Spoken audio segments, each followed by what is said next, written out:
আজ তার জন্মদিন। সারাদিন ভাবছিলাম কি করলে তাকে একটু খুশি করা যাবে। যেই চিন্তা সেই ভাবনা। চলে গেলাম বাইরে। একটি ফুলের দোকান থেকে একটি ফুল কিনলাম। তার হাসির মতোই সুন্দর। তোমাকে ভালোবাসা মানে শুধু কাছাকাছি থাকা নয়, তোমার অনুভবকে বোঝা, তোমার নীরবতাকে পড়া। তারপর চলে গেলাম একটা পিজার দোকানে, কারণ ওইটা তার পছন্দের খাবার ছিল। দুটি দুটি পায়ে চলে গেলাম কেক কিনতে। সেখান থেকে একটি চকলেট কেক নিলাম। এবং অবশেষে বাড়ির দিকে রওনা হলাম। মণি, তোমার নামটা শুধু ডাকে নয়, মনের ভিতর একটা ভালো লাগার ঢেউ তোলে। সেই প্রথম দেখা, প্রথম রিস্কায় ঘোরা, মনে আছে তোমার? পাশে বসে যখন হাতে হাত রেখেছিলাম, দুনিয়ার সব শব্দ যেন থেমে গিয়েছিল। সেই ছোট্ট মুহূর্তটা আমার জীবনের সবচেয়ে বড় অনুভব হয়ে গেল। তুমি কিছু বলনি, আমিও না, তবুও সেই নীরবতা ছিল এক অসম্ভব ভাষা, যেখানে লেখা ছিল আমাদের ভালোবাসার শুরু। আজ তুমি আমার জীবন সঙ্গিনী, কিন্তু ভালোবাসা ঠিক সেদিন থেকেই শুরু হয়েছিল, যেদিন প্রথমবার তোমার হাতে হাত রেখেছিলাম।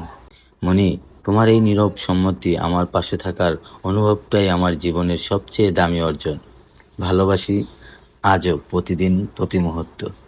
ভাবিনি, সত্যিই ভাবিনি এমন কিছু অপেক্ষা করছে আমার জন্য। সারাদিন একটাও ইশারা ছিল না, কোনো ক্লু না। হঠাৎ দরজার সামনে এসে দাঁড়ালো। আমি দেখি হাতে একগুচ্ছ ফুল, প্রিয় সেই পিৎজা আর একটা চকলেট কেক নিয়ে দাঁড়িয়ে আছে সে। চোখে তার একরাশ ভালোবাসা, ঠোঁটে চুপচাপ একটা হাসি। আমার জন্মদিনে আমি কিছু চাইনি, শুধু চাইছিলাম সে থাকুক পাশে। কিন্তু সে শুধু পাশে থাকেনি, আমার মুখের হাসিটাও নিজের হাতে এনে দিয়েছে। ছোট ছোট মুহূর্তগুলো হয়তো জীবনের সবচেয়ে বড় সুখ। শুধু একটা সারপ্রাইজ নয়, এটা ছিল তার ভালোবাসা বলার এক অসাধারণ উপায়।